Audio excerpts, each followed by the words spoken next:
কোনো চিন্তা করিস না মা, এক্ষুনি সব ঠিক হয়ে যাবে। এই বকিস না, চুপ করে দাঁড়িয়ে থাকবি, ঠিক আছে?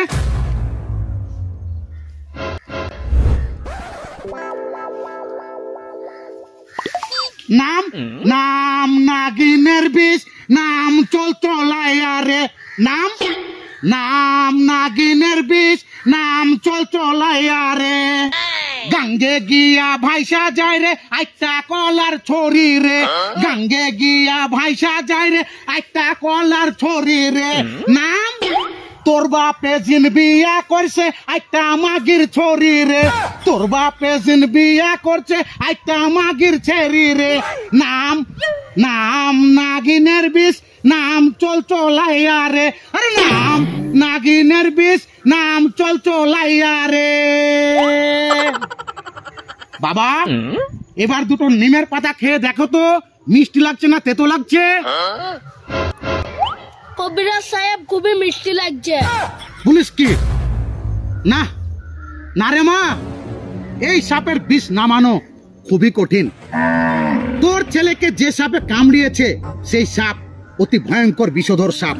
আর সেই সাপের বিষ নামাতে গেলে তোকে আমায় দিতে হবে ৫,০০০ টাকা, ১ বস্তা চাল, আর বেলডাঙ্গা 2টো গামছা, আর বাংলাদেশে 2টো ইসমাইল লুঙ্গি। তুই কি রাজি আছিস? কবিরাজ সাহেব, আমার ছেলেকে আপনি বাঁচান, আপনি যা চাইবেন তাই দেব। আচ্ছা ঠিক আছে, এবার আমি একটু অন্যরকম ভাবে চেষ্টা করি, ঠিক আছে? তুই একটু সরে যা, সরে যা।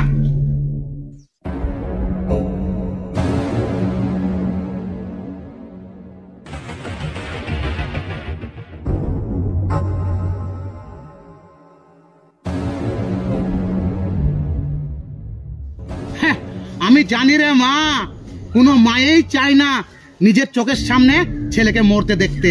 ঠিক আছে, আমি একটু অন্যরকম ভাবে চেষ্টা করি। হ্যাঁ, সরে যা তোর একটু। নাম কালা কসু, ধলা কসু, হুনবা কসুর জাতরে। আরে কালা কসু, ধলা কসু, হুনবা কসুর জাতরে। নাম কোন সাপে ধ্বংসা চোতারে, বিষধর ভাতি রে। নাম আরে কোন সাপে ধ্বংসা চোতারে, বিষধর ভাতি রে। নাম আরে বিরক্ত করিলে আমায় যাইব মামির ঘরে রে। বিরক্ত করিলে আমি যাইব মামির ঘরে রে। নাম দেখো তো বেটা, এবার 2টো নিমের পাতা খেয়ে মিষ্টি লাগছে না তিতো লাগছে? বিশাল মিষ্টি লাগছে কবিরাজ সাহেব। বিষ যাচ্ছে না বাল ছিচ্ছেন? মা, এই বিষ কবিরাজ নামাইতে পারবে না, ডাক্তার ডেকে আনো। কি তুই কি বললি? এই বিষ আমার দ্বারাই নামানো সম্ভব না? তুই জানিস আজ পর্যন্ত কোনো সাপে কাটা রোগী আমার কাছে মরেনি, আর তুই এই কথা বলতে পারলি? কবিরাজ সাহেব, ও ঠিকই বলেছে, আপনার দ্বারা এই বিষ নামানো সম্ভব নয়। চাচি, তুমি কি তোমার ছেলেকে বাঁচাইতে চাও না মেরে ফেলতে চাও? ছি, ও কথা বলে না বাবা, আমি আমার ছেলেকে বাঁচাতেই চাই। তাহলে আমি এক্ষুনি ডাক্তার ডেকে আসছি। কবিরাজ সাহেব, আপনি কোথাও যাবেন না, এখানে দাঁড়িয়ে থাকবেন, ঠিক আছে?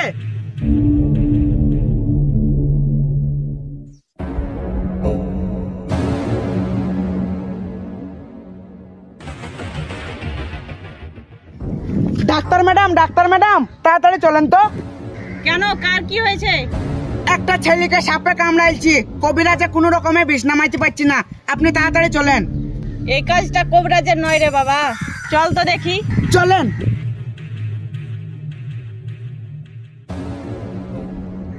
চাচি, এ দেখো ডাক্তার ম্যাডাম চলেছে। ওই দেখি, সরেন তো।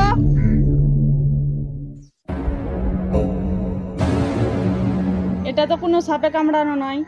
কি সাপে কামড়ায়নি তাহলে কিসে কামড়াইছি? এটা কোনো সাপেও কামড়ায়নি, কোনো পোকামাকড়েও কামড়ায়নি, এটা মনে হয় কেটে গেছে।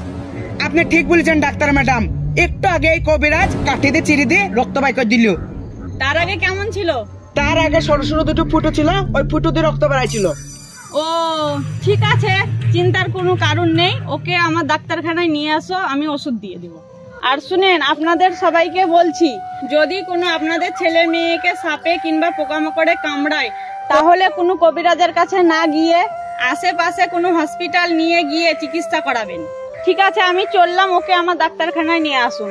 ঠিক আছে ডাক্তার ম্যাডাম, যান। এই শুইরের বাচ্চা, নিমের পাতায় কি মিশালছে সেটা বল। বিশ্বাস কর বাপ, আমি আমার নিমের পাতায় বিষ নামানো ওষুধ মিশিয়েছি, আর কিছু মিশাইনি রে বাবা। বিষ নামানো ওষুধ নাকি অন্য কিছু মিশালছিস? দেখি তোর পুটলিটা।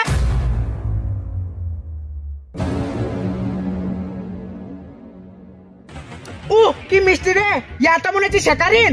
শুইরের বাচ্চা ভন্ড কবিরাজ, নিমের পাতায় স্যাকারিন মিশিয়ে বলছিস ওষুধ মিশালছি? তোর গোষ্ঠী বেঁচে মারে সবাই।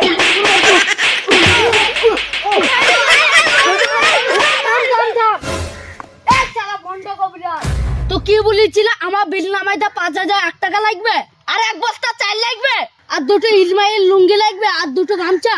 আর এইভাবে মানুষের সাথে চলো না, আর যাতে মানুষের সাথে এইভাবে চলো না করিস, তোর পুকতে আছালা বাস বই দে, তোর পুকতে গাডার কেটে দেবো, বুঝলি তো?